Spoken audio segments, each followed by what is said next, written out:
Hello friends, let us quickly solve the MCQs of economics and business environment. ठीक है, तो फटाफट जो है हम लोग अगस्त, सितंबर एंड अक्टूबर का जो बुलेटिन है उसका MCQs कवर करने वाले हैं. ठीक है, तो very quickly let us solve the MCQs related with your subject of economics and business environment. तो आज बहुत ही इजी क्वेश्चंस है, ये देख के आपका कॉन्फिडेंस लेवल बूस्ट अप हो जाएगा. These are the sample questions that is provided by your institute. ठीक है, तो फटाफट हम लोग जो है एक एक करके सारा क्वेश्चन सॉल्व कर लेते हैं. Very simple. Let us read question number 1. No change in goals of the firm. मेरे को बताओ गोल्स ऑफ द फर्म किसका अजम्पशन था? सप्लाई में हम लोग पढ़े थे कि डिमांड चैप्टर में पढ़े थे? आपको याद है हम लोग सप्लाई में पढ़े थे goals of the firm. It can be either sales maximization और it can be profit maximization. अगर एक फर्म का ऑब्जेक्टिव सेल्स मैक्सिमाइजेशन होता है तो सप्लाई हर वक्त ज्यादा होता है, और अगर प्रॉफिट मैक्सिमाइजेशन होता है तो सप्लाई तभी ज्यादा होता है जब प्रॉफिट मार्जिन ज्यादा होता है. तो ये जो वर्ड था गोल्स ऑफ द फर्म, ये हम लोग किस में पढ़े थे? सप्लाई चैप्टर में पढ़े थे ना. तो no change in goals of the firm यानी goals of the firm remains constant. किसका अजम्पशन था? लॉ ऑफ सप्लाई का, क्योंकि लॉ ऑफ सप्लाई खाली प्राइस और क्वांटिटी सप्लाइड का रिलेशनशिप स्टेट करता है, other factors remaining constant. So can I say question number 1 का आंसर होगा option number A. Moving on to the next question, question number 2. From the following information, calculate the elasticity of demand. फटाफट आप लोग मेरे को बताओगे कि price elasticity का फॉर्मूला क्या हुआ करता था? Delta D by D into P divided by delta P. ठीक है, so change in quantity demanded आप लोग निकाल लो. चेक करो, ओरिजिनल क्वांटिटी 50 है, न्यू क्वांटिटी 60 है, सो चेंज 10 हुआ.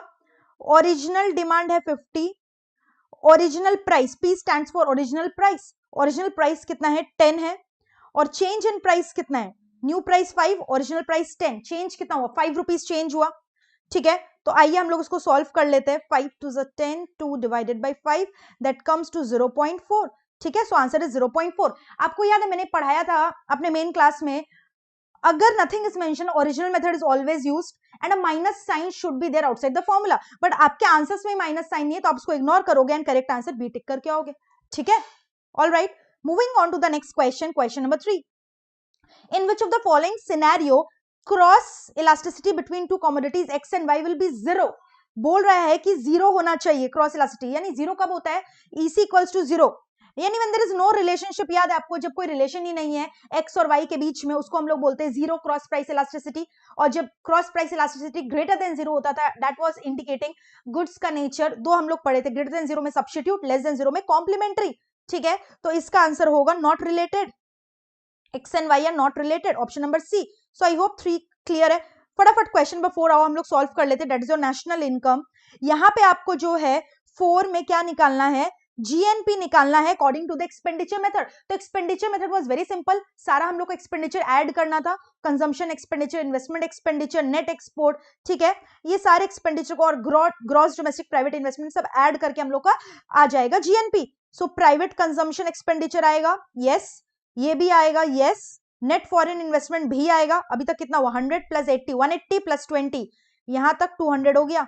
ठीक है, आगे देखते हैं. रेंट, वेजेस, ये सब तो हम लोग का इनकम मेथड में आया करता था ना. ऑपरेटिंग सरप्लस का पार्ट हुआ करता था rent, and wages was compensation of employees, तो ये इसमें नहीं आना है. मिक्स्ड इनकम भी उसी में आना था. ठीक है, किसमें? आपका इनकम मेथड में. Yes, government expenditure is going to come definitely.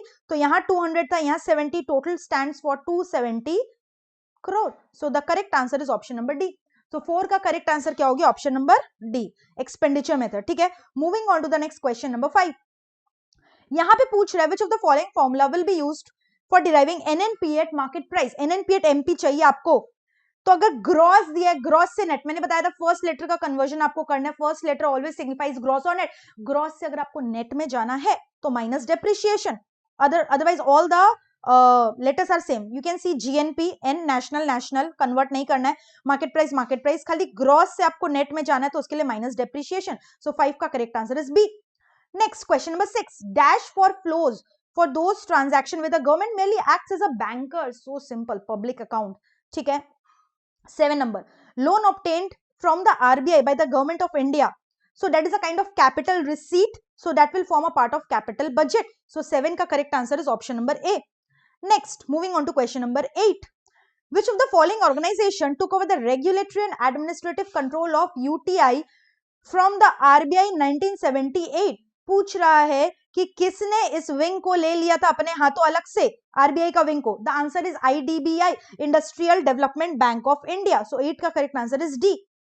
Next, the impact of business environment may differ from company to company और कंट्री टू कंट्री, यानी हर जगह आप देखते हो एनवायरमेंट का कल्चर अलग अलग जगह होता है। For example I can say wearing of saris is common in India, but going to France you will not see women wearing sarees there. तो business culture अलग अलग जगह अलग अलग होता है, there they are going to prefer western clothes. तो इस तरह से आप देख रहे हो environment business का अलग अलग है हर जगह, it varies from country to country, even from company to company. So can I say it is relative in nature, relativity? So इसका आंसर हो गया सी, relativity. ठीक है, अनसर्टेनिटी का मतलब मैंने बोला था कि you can not predict anything with certainty कि फ्यूचर में क्या होने वाला है. Who predicted this pandemic is going to arrive? Complex मतलब it is mixed, it is a mixture of so many components, so it's very difficult to understand single each element. It is easier to understand single element but difficult to understand in totality. And dynamic मतलब it keeps on changing. CCI is affiliated to which of the following ministry? MCA, Ministry of Corporate Affairs. So 10 का answer हो गया option number A, as simple as that. ठीक है, so आप देख रहे हो कितना इजी क्वेश्चन था. And we are through with our August bulletin. अब जो है हम लोग नेक्स्ट बुलेटिन डिस्कस करने वाले हैं सितंबर का. तो आ जाओ मेरे बच्चों, सितंबर 2020 का बुलेटिन हम लोग डिस्कस करने वाले हैं, ईबीई का. So moving on to the next bulletin.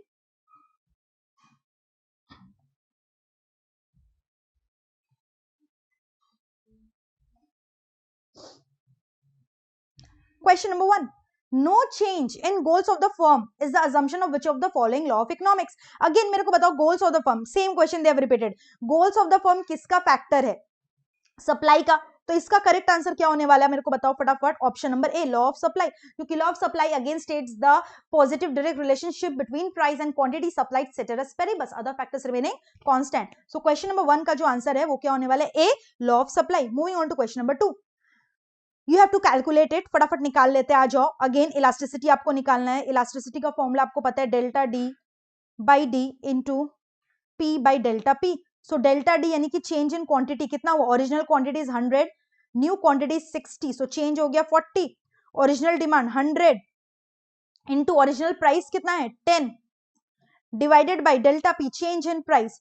New price 20, original price 10, तो चेंज कितना हुआ? 10 हुआ. 20 माइनस 10. ठीक है, चलो हम लोग इसको सॉल्व कर लेते हैं. Solving this 4 divided by 10, answer is 0.4. So question number 2 का correct answer is B, option number B 0.4. ठीक है, चलो आ जाओ. थर्ड नंबर में, price of the product increases by 30%. तो प्राइस इंक्रीज हुआ है 30% से, और डिमांड जो है क्वांटिटी डिमांडेड, जाहिर सा बात है अगर प्राइस इंक्रीज होगा तो वो फॉल करना ही है, because both of them always move in the opposite direction. 10% से. तो आपको राइज फॉल से कभी मतलब नहीं होना चाहिए, मैंने आपको समझाया था. आपको ये देखना है किसका चेंज ज्यादा है, प्राइस का कि क्वांटिटी का. प्राइस के आगे आप देख रहे हो 30 है, तो 30 इज ग्रेटर देन 10, तो प्राइस का चेंज ज्यादा होना मतलब क्या हुआ? Inelastic. So the answer is demand would be relatively inelastic. Answer number B. Clear है? 4 number, from the following information compute GNP according to the expenditure. Again same pattern, same kind of question that we have solved in August bulletin has been repeated. तो आप solve कर लो. सारे expenditure को आपको add करना है. Yes, private consumption will come under expenditure method, gross domestic will also come, net foreign investment will come. 280 plus 20 यहाँ कितना हो गया? 300 हो गया. ये तीनों जो है इनकम मेथड के पार्ट है, तो यहाँ पे नहीं आने हैं. गवर्नमेंट एक्सपेंडिचर आएगा क्या? हाँ आएगा बिल्कुल. सो यहाँ 300 और यहाँ 60, 360 हो गया टोटल. ठीक है, कितना हो गया टोटल? 360. सो इसका करेक्ट आंसर क्या हो गया? Option number A, INR 360 crore. Check कर लो क्वेश्चन नंबर 4 क्लियर है कि नहीं. ठीक है, moving on to next question number 5. Question number 5 आ जाओ बच्चा लोग. क्वेश्चन नंबर 5 का आंसर जीएनपी एट एमपी निकालना है. अब ग्रॉस निकालना है आपको. आपको नेट से ग्रॉस में जाना है, नहीं कम वैल्यू से ज्यादा वैल्यू में जाना है, तो आपको उसमें डेप्रिसिएशन एड बैक करना होगा ना. So NNP at MP plus depreciation. ठीक इसका उल्टा है जो हमने प्रीवियस क्वेश्चन में किया था. वहां पे आपको ग्रॉस से नेट में जाना था, नेट निकालना था, तो माइनस किया आप डेप्रिसिएशन. यहां आपको नेट से ग्रॉस में जाना है. First letter either signifies N और G. N stands for net, second and G stands for gross. Next, all revenues raised by government. This is again an easy question. Question number 6 का आप मेरे को फटाफट answer बताओगे. क्या होगा question number 6 का आंसर? ठीक है, consolidated fund of India. A fashion designer that creates bell bottom strip pant. ये सब सोसाइटी का कस्टम्स है, टेस्ट एंड प्रेफरेंस है, एज डिजायर्ड. तो taste and preference of the customer का बात करें तो वो कौन सा पार्ट ऑफ द एनवायरमेंट को फॉर्म करता है? Social environment. सो 7 का आंसर हो गया A. Next, commercial banks are regulated under dash and the business model is design to make profit. तो जितने भी कमर्शियल बैंक है, I have said you, they are governed by 2 acts, banking regulation act 1949 and RBI act 1934। ठीक है, तो क्योंकि RBI act नहीं है तो आप टिक करके आओगे बैंकिंग रेगुलेशन एक्ट 1949। अगर आरबीआई एक्ट भी दिया हुआ रहता तो बोथ टिक करना पड़ता, बैंकिंग रेगुलेशन भी और आरबीआई एक्ट भी। I hope it is clear with you all. Moving on to the next question number 9, during which 5-year plan green revolution program was started on a small scale? Green revolution आपको पता है क्या होता है? Introduction of HYV seeds, high yielding variety seeds. Number 2, introduction of modern implements, modern methods of agricultural techniques were introduced. Number 3, modern irrigation techniques were introduced, and use of pesticides and insecticides. use of pesticides and insecticides. इसको पता है, ये 4 feature होता है green revolution का। Green revolution आपको पता है इसलिए यूज हुआ था ताकि जो क्रॉप्स है वो जल्दी जल्दी ग्रो हो सके, बिकॉज आपका जो है इंडिया में भयानक वाला ड्रॉट सफर हुआ था। एंड सेकंड 5-year प्लान में because of the massive drought हम लोग का जो ऑब्जेक्टिव था कि इंडिया को सेल्फ रिलायंट बनना है, उसमें ऑब्स्ट्रक्शन आ गया था, इसलिए प्लानिंग हॉलिडे भी डिक्लेयर किया गया था। इसलिए ग्रीन रेवोल्यूशन वाज इंट्रोड्यूस ताकि जो क्रॉप्स का यील्ड है वो फास्ट हो सके, ग्रोथ ऑफ क्रॉप्स जल्दी जल्दी हो सके। And you know first the green revolution was introduced in the crop of wheat and rice, डॉफ rice, Mexican wheat and dwarf rice. तो इसी वजह से ग्रीन रेवोल्यूशन को और एक नाम है व्हीट रेवोल्यूशन। तो कितना बार एग्जाम में ये भी पूछता है ग्रीन रेवोल्यूशन का और एक नाम क्या है? So the answer to that is wheat revolution. Option में लोग देते हैं wheat revolution, white revolution, rice revolution, answer is wheat revolution. और एग्जाम में अगर और एक क्वेश्चन पूछा कि ग्रीन रेवोल्यूशन पहले किस 2 क्रॉप्स में इंट्रोड्यूस हुआ था, the answer is Mexican wheat and dwarf rice. Dwarf मतलब छोटे छोटे जो राइस होते हैं उसमें, dwarf rice and Mexican wheat. All right. So the Green Revolution was introduced in the third 5-year plan. You know, there are many 5-year plans that were formulated by the Planning Commission of India, introduced in 1950, which has been now replaced by Niti Aayog, National Institution for Transformation of India, for transforming India. Niti Aayog has superseded this 5-year plans. ठीक है? Next, moving on to question number 10. Which of the following is not the objective of CCI? बोल रहा है competition commission of India का कौन सा objective नहीं है? कॉम्पिटिशन कमीशन ऑफ इंडिया का ऑब्जेक्टिव क्या था? कंपटीशन को प्रमोट करना, to promote free and fair competition, यानी to promote manipulative trade practices is actually not the objective. उसको प्रोहिबिट करना सीसीआई का ऑब्जेक्टिव है। सीसीआई का ऑब्जेक्टिव था कि कंपटीशन बना रहे and to prevent and prohibit those practices that are anti-competitive in nature and that causes or likely to cause an appreciable adverse effect on competition in India. ठीक है, सो 10 का answer हो गया बी। ये इसका ऑब्जेक्टिव नहीं था to promote manipulative trade practices, इसको प्रोहिबिट करना सीसीआई का ऑब्जेक्टिव था।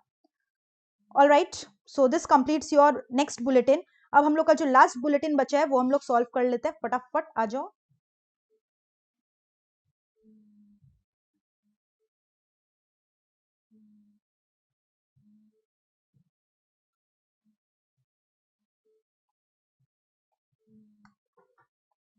Just give me a moment.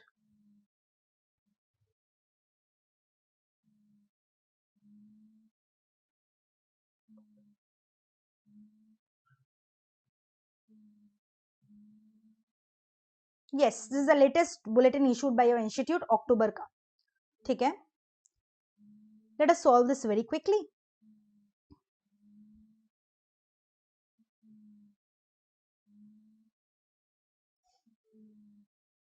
चलो आ जाओ। No change in distribution of income and wealth of the community, change in income of the consumer. ये आपको याद है डिमांड का हम लोग फैक्टर्स में पढ़े थे। तो लॉ ऑफ डिमांड क्योंकि रिलेशनशिप स्टेट करता है प्राइस और क्वांटिटी का, ceteris paribus other factors remaining constant, so this is basically the assumption of law of demand. So as simple as that, clear है? Moving on to the next question number 2, in which of the following case law of demand is not applicable, यानी law of demand does not holds good. Giffen good does not obey law of demand, upward sloping demand curve, snob appeal भी नहीं hold करता है। Snob appeal मतलब वही speculation ही हो गया। So B and C are same. Diamond, costly watches, branded cars, branded shirts, they defy law of demand. because there's a direct relationship between price and quantity. Even price is high, people are consuming in order to show off in the society. तो ये सारे के सारे जो goods है law of demand को ओबे नहीं करते, और वहां डिमांड कर्व का आप शेप देखोगे अपवर्ड स्लोपिंग, जबकि नॉर्मल डिमांड कर्व का शेप होता है downward sloping. Number 3, no change in the tax and subsidy policy of the product is the assumption. Tax and subsidy हम लोग सप्लाई में पढ़े थे, गवर्नमेंट पॉलिसी में बोलकर एक फैक्टर था, तो इसीलिए ये किसका अजम्पशन होने वाला है, लॉ ऑफ सप्लाई का, क्योंकि again law of supply states the relationship between price and quantity, other factors remaining constant.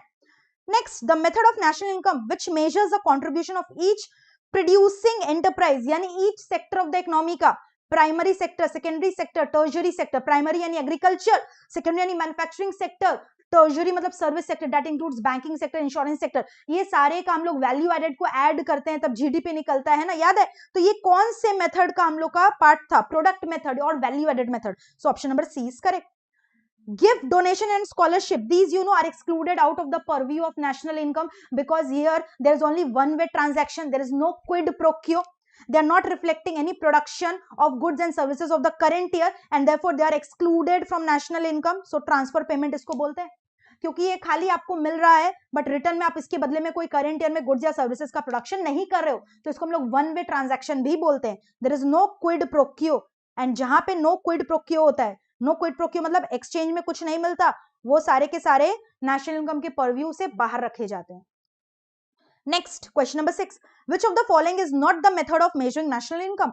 Product method yes, income method yes, expenditure method yes, profit method बोलकर कुछ नहीं होता है. 7, if revenue expense is more than that of receipt, यानी revenue expenditure greater than revenue income, तब यानी deficit हो रहा है, और डेफिसिट किस बजट में हो रहा है, रेवेन्यू बजट में, इसको हम लोग रेवेन्यू डेफिसिट बोलेंगे. एक्सपेंडिचर क्योंकि ज्यादा है, ठीक है. What is the long form of ULIP, unit linked insurance plan, unit linked insurance plan. So option number D is correct. Alright, moving on to 9, NFSM was launched to improve country's overall crop production, especially that of rice, wheat and pulses. इसका मतलब क्या है? This is very easy. National Food Security Mission. इसका full form है National Food Security Mission. Clear है? So question number 9 का answer हो गया बी. ठीक है, moving on to the next question, question number 10. Which of the following comes under the gamut of activities of NITI Aayog? NITI Aayog अभी just मैंने बताया था कि प्लानिंग कमीशन को सुपरसीड किया नीति आयोग ने. पहले 5 ईयर प्लान्स फॉर्मुलेट होते थे, out of that the last one was 12th 5 year plan. But अभी जो नीति आयोग है वो बनाता है प्लान्स, और 5 ईयर प्लान्स बोल के नहीं बनते, ओवरऑल जनरल पॉलिसीज बनते हैं इंडिया के लिए. So design policy correct, foster cooperative federalism that is also correct, monitoring and evaluation that is also correct. तो नीति आयोग के सारे के सारे ही फंक्शंस है. और आपको मैं और एक चीज बता दूं, नीति आयोग को थिंक टैंक भी बोलते हैं गवर्नमेंट ऑफ इंडिया का. थिंक टैंक मतलब सोचना. किसका थिंक टैंक है? गवर्नमेंट का. तो कितना बार एग्जाम में पूछता है किसको थिंक टैंक बोला गया है? गवर्नमेंट का, नीति आयोग. ठीक है, NITI Aayog is also called as think tank of the government of India. So we are through with total 30 MCQs we have discussed in such a shorter span of time. Just I hope your exams goes well. All the very best. Okay.